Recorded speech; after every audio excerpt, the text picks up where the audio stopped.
Magandang hapon, Pilipinas. Mula rito sa Pag-asa, narito na ang latest sa lagay ng ating panahon. Kumpara nitong mga nakalipas na oras, bahagyang bumilis ang bagyong Marce habang patuloy ang paglapit dito sa bahagi ng Surigao del Norte. Alauna ng hapon kanina, huli po yang namataan sa layong 105 kilometers north-northeast ng Hinatuan, Surigao del Sur. Taglay nito ang lakas ng hangin nga abot ng 45 kilometers per hour at pabugsong papalo naman ng 55 kilometers per hour. Inaasahan po natin ang pagkilos ng bagyo ay pan-northwest sa bilis na 19 kilometers per hour. Ang bagyong Marce magdadala ng katamtaman hanggang sa malalakas na pag-ulan, lalong-lalo na sa mga lugar na sakop ng 300 kilometers diameter nito. At dahil papalapit na sa lupa, mas nadagdagan pa ang mga lugar na nasa ilalim ng Tropical Cyclone Warning Signal number 1. Kabilang po dito ang mga sumusunod na lugar, kasama dyan ang Romblon at ganun din ang Cuyo Island. Sa Visayas naman, kasama po dito ang Biliran, southern part of Samar, southern part ng Eastern Samar, Leyte at ganun din ang Southern Leyte.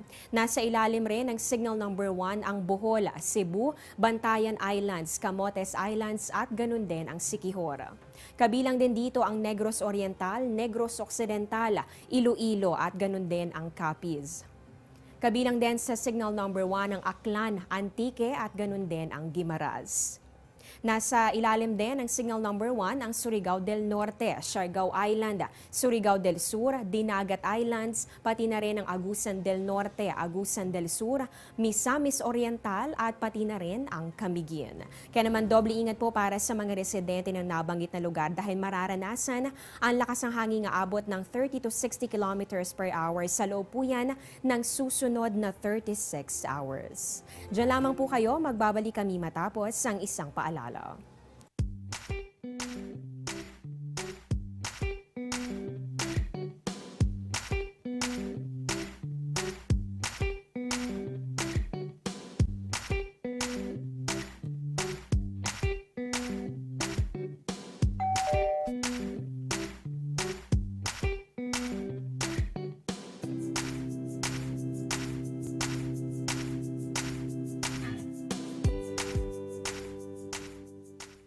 Para naman sa mga nagtatanong paano nga ba kikilos ang bagyong Marce sa mga susunod na oras at araw. Well, kung magpatuloy po sa bilis at direksyon ayon po sa Pag-asa, posible po yan tumama o maglandfall ngayong hapon o kaya naman ay mamayang gabi dito sa bahagi ng Surigao del Norte. Saka po ito tatawid dito sa bahagi ng Visayas, patungo naman dito sa area ng Southern Luzon bago tuluyang makalabas ng Philippine Area of Responsibility sa darating na Lunes ng umaga.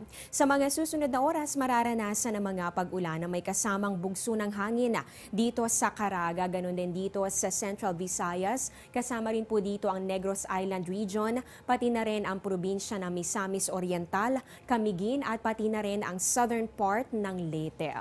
Makakaranas naman ng katamtaman hanggang sa paminsan ng malalakas na pag-ulan at pagkidlat pagkulog ang mga residente dito sa Davao Region.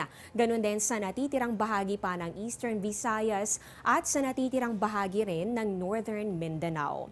May hina hanggang sa katamtamang pag-ulan at pagkidlat pagkulog naman ang dapat paghandaan ng mga nasa Bicol Region, ganoon din dito sa Palawan at pati na rin sa natitirang bahagi pa ng Visayas at sa natitirang bahagi ng Mindanao. At para naman dito sa nalalabing bahagi pa ng ating bansa, kabilang po dyan ang Metro Manila, inaasahan naman natin ang bahagya hanggang sa maulap na kalangitan na meron lamang chances na mga pulu-pulong pag-ulan o pagkidlat pagkulog. Para naman sa lagay ng ating mga karagatan, dahil po sa presensya ng hanging amihan o northeast monsoon, nakataas ang gale warning dito po yan sa northern seaboard ng Northern Luzon. Ibig sabihin dito mararanasan yung maalon hanggang sa napakaalong kondisyon ng karagatan, kaya hindi muna pwedeng pumalaot ang maliliit na sasakyang pandagat. Pero paalala po ng Pag-asa para dun sa areas na nasa ilalim ng signal number 1, automatically wala po munang biyahe ang anumang sasakyang pandagat.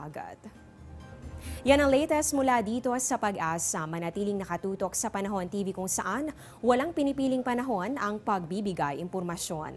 Ako po ang inyong weather lover, Amor La Rosa. Magandang hapon at mag-ingat po kayo.